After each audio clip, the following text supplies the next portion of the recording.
سینے کا نمبر آتا ہے جس کے بارے میں قرآن پاک نے کہا الم نشرح لک صدرک، اس سینے کا نمبر آتا ہے، اور حسین اعظم اس سینے کے اوپر آپ کا کندھا مبارک ہے، اور اسی کندھے پر بیٹھ کر ایک صحابی نہیں، دو صحابی نہیں، 100-200 صحابی نہیں، بلکہ لاکھوں صحابیوں نے دیکھا ہے، ایک کتاب نہیں بلکہ ہزاروں کتاب میں موجود ہے۔ علماء بیان کریں گے، علماء بتائیں گے کہ ہزاروں حدیث کی کتابوں میں لکھا ہوا ہے، لاکھوں صحابیوں نے دیکھا ہے کہ وہ حسین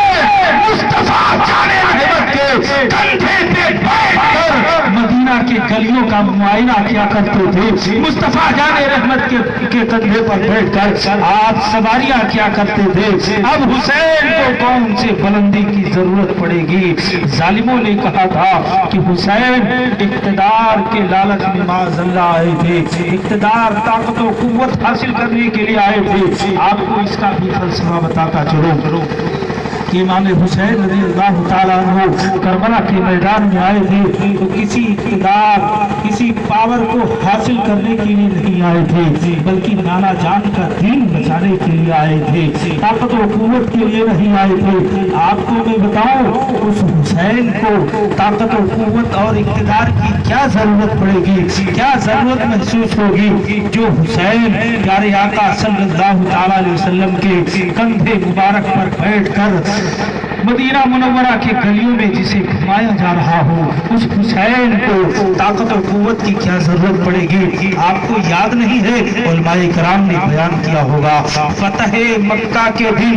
حضرت مولا علی شیر خدا مشکل کشا بھی موجود ہے، پیارے آقا صلی اللہ تعالیٰ علیہ وسلم نے حکم فرمایا کہ مکہ مکرمہ کے دن، مکہ مکرمہ جس دن فتح ہو رہا تھا اس دن آپ نے حکم فرمایا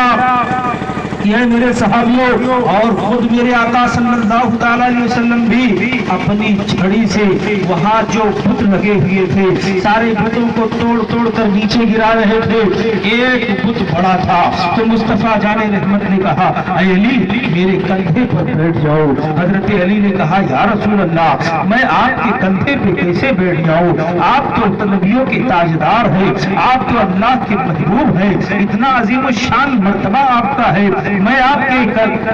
کے کندھے پر بیٹھ جاؤں؟ یا رسول اللہ یہ مجھ سے گوارا نہ ہوگا، یہ غلام اپنا کندھا آپ کی بارگاہ میں پیش کر رہا ہے، یا رسول اللہ آپ میرے کندھے پر بیٹھ جائیے۔ تو مصطفیٰ جان رحمت نے ارشاد فرمایا اے علی میں جانتا ہوں کہ ذوالفقار چلانا تمہارے بس کی بات ہے، میں جانتا ہوں کہ تمام جنگوں میں تم نے نمایاں کردار ادا کیا ہے، بڑے بڑے پہلوان اور بہادر تمہارے زور سے بھاگتے ہیں، تم نے خیبر کو اپنے ہاتھوں سے اکھاڑ کر پھینک دیا تھا، لیکن اے علی تم نبوت کے بوجھ کو برداشت نہیں کر پاؤ گے، اس لیے میں جو کہہ رہا ہوں وہ مانو۔ حضرت علی نے عرض کیا یا رسول اللہ آپ جو حکم فرمائے میں کروں گا۔ پیارے آقا صلی اللہ تعالیٰ علیہ وسلم کے کندھے مبارک پر